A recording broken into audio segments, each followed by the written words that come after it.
Hello, everyone. Hello. Welcome back to my channel. Always so happy to find you here. Welcome to any new subscribers. I'm always thrilled to have you. Hope you stay for a good long while. Bring your friend with you next time. Here I am again doing part three. I just want to talk about Juneteenth this year, 2024. And in my last video, I said that I would be discussing how I came about into my own different understanding, because the last video I did, I encouraged anyone who is not of the African American Black culture to just get to know a person, or more than a person, in our culture, and understand us for yourself, not for what your upbringing was, or what your the media told you, or what you read about, or thought you saw, but from real, true experiences, because we have really been extremely misrepresented, and we have been somehow or another, by anyone who's not Black, viewed as an entire group of people based on what you might know by one that you've seen in the media, and that's just so wrong. So this talk, I wanted to share. I wanted to share my snippet of my little journey over the past 3 years, that kind of, these are my words, kind of Africanized my experience. So yeah, I think I want to talk about yeah, I think I'm good. I think I'm good to talk about that. In a nutshell. In a nutshell. So when COVID happened,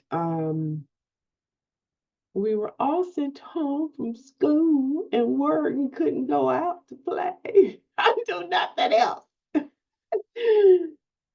lot of people didn't know what to do at that time. And I've always been a person that so I'll put it this way. I know very well how to be alone without being lonely. I've never been a loner. I just know how to be alone. I've just always been that kid growing up. I know how to be alone. And I have told the story that I lived with my grandfather, just the two of us, so we were buddied up. And I often spent a lot of time. I was that kid who had a great time just reading books, sitting in the back of my grandfather's car, him driving, reading my books, playing with my dogs, and reading my books in school. So being alone was always okay with me. So when COVID happened, I saw being alone differently, because before being alone, I could make a decision to go out and hang out with the friends, with the guys, with the girls, at work, but that was gone.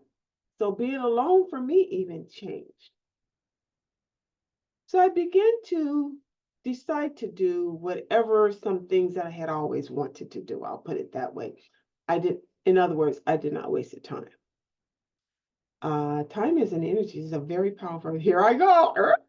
Don't mess with the time. Time is a very powerful energy source, and I'd rather waste money than to waste time. I don't waste time. Mm-mm. Mm-mm. I don't waste time. So I just started picking up things, doing things, and there was nothing around the house to do because I'd already done it. I was getting bored. I was like, what am I going to do? That's when I wrote my first book. And I self-published my first book. And then I started just searching the internet on topics that I've always been interested in. And my heritage was one of those. And I began what I would call, now I didn't call it a journey, but I began this inquisitive search. And you know, when you Google search something, you'll get your answer, but then it'll take you to something else, and a different question that's what you also want to know, and you click on, before you know it, just been out. So I started doing that. And I began to learn things about my culture, our culture, that was disturbing to me, that was hurtful, that was dark, that was disturbing, that was bothersome, that made me mad. That made me mad. I also began to wonder why I hadn't known. And I began to discover that I hadn't known because it was deliberate that I didn't know. And that made me madder. I mean, that I was beginning to stew. And as I researched more and more, I realized that there was what a word I learned from Judge Judy years ago that had always stuck with me, this word called obfuscation. And if you're unfamiliar with obfuscation, it is a deliberate intent to hide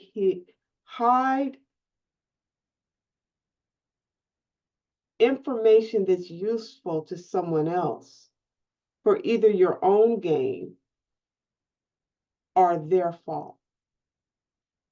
It's a horrible word.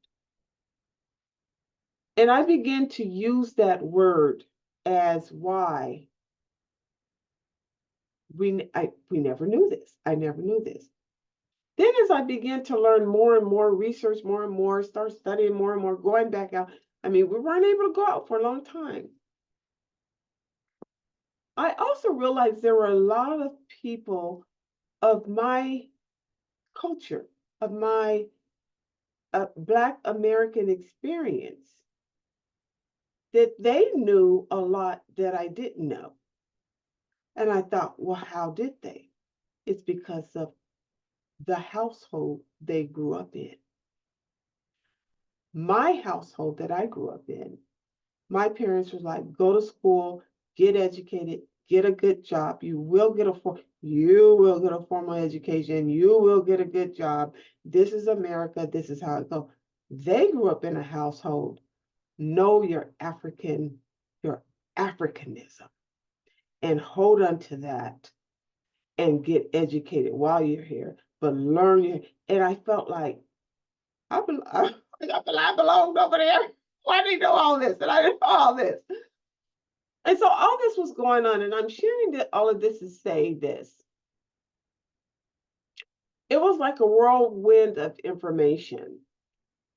And the only thing that kept me from being so peeved about it was that I had always carried a heart of compassion.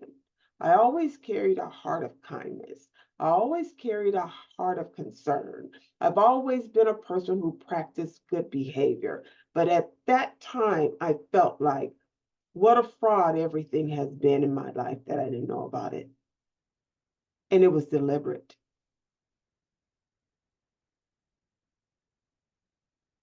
It was deliberate. And that really pushed me to determine, how did I want to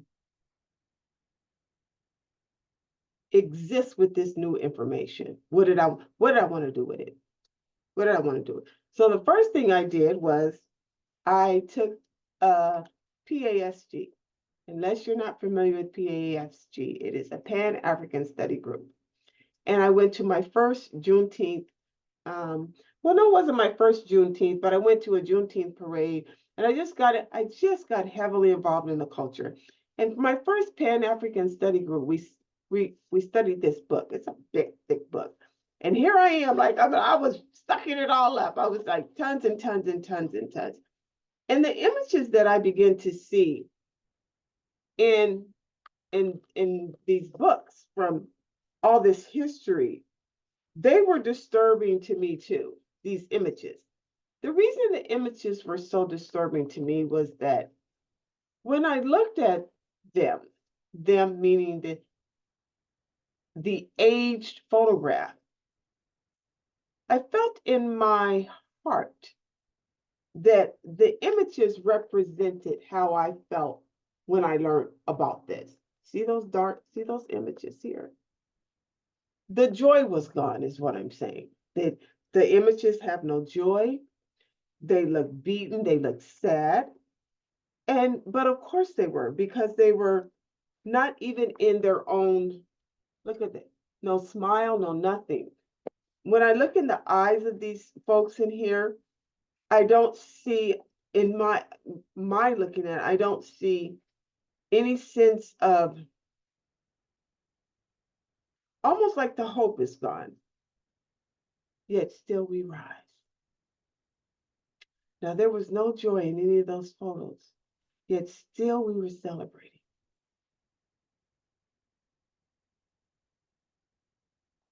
There was no opportunity for anything that we didn't press for, yet still we praised the God.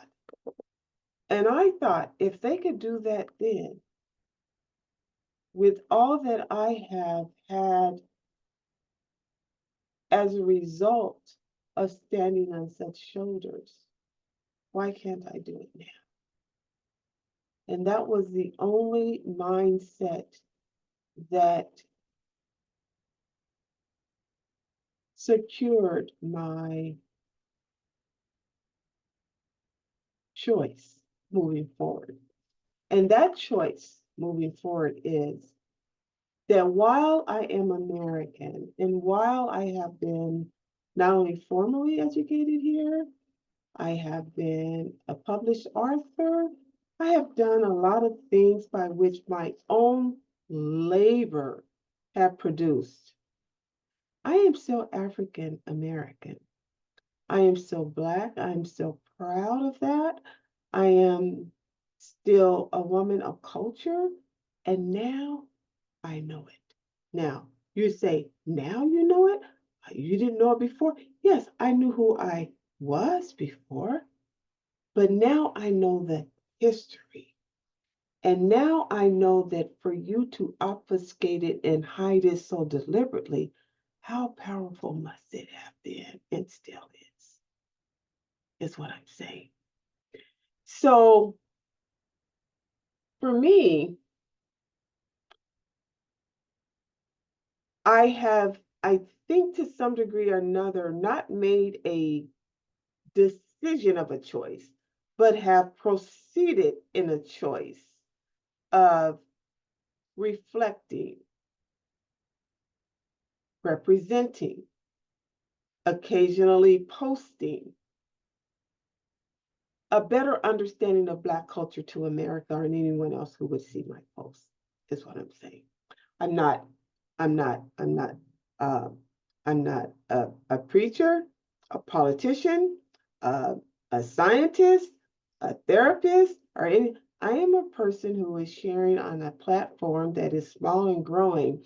The fact of the matter that the reason that we don't know each other more neighborly within a country by which we have all been living for all these years is because obfuscation has upped it up. And it doesn't have to do that anymore. So that's why. So now this may sound therapeutic. This may sound reflective. This may sound a lot of different things. But let me end by saying this. There were many nights that I literally cried because I felt who would do such a thing? Why is it so important even now to not teach it? What's behind it? I said, all of that, I had to process all of that, and how angering it is to see the degree, the steps, the extent that society would go through to keep down a group of people who it's never going to be kept down. Now, so this is nonsense. You're wasting your energy. We'll never be kept down. We'll never not be celebrated. We'll never not rise. It's within our DNA. It's within our DNA. This is why the substance of who we are as a people is so critical and important. And though I learned it late, to the degree that I have, though I learned it late, I love the fact that I can share it now. And I hope that you can respect my journey. And I hope that you have one too that you would share with others to help them better understand that the threat you think you thought you knew in us never existed. It only existed in you and your lack of understanding. So, like us, like me, get a better understanding. Take a time out, learn something about why you think you thought the way that you did, correct it, and move forward in such a way that you'll never be such a fool again. I'm not. I'm not either. So, yeah, so that's my story. And that's that's the best thing that came out of COVID because COVID was, I'm glad she's gone. Anyway, if you've gotten this far, please click like, please click subscribe, and I'll see you next time. Enjoy this season of celebration for Juneteenth.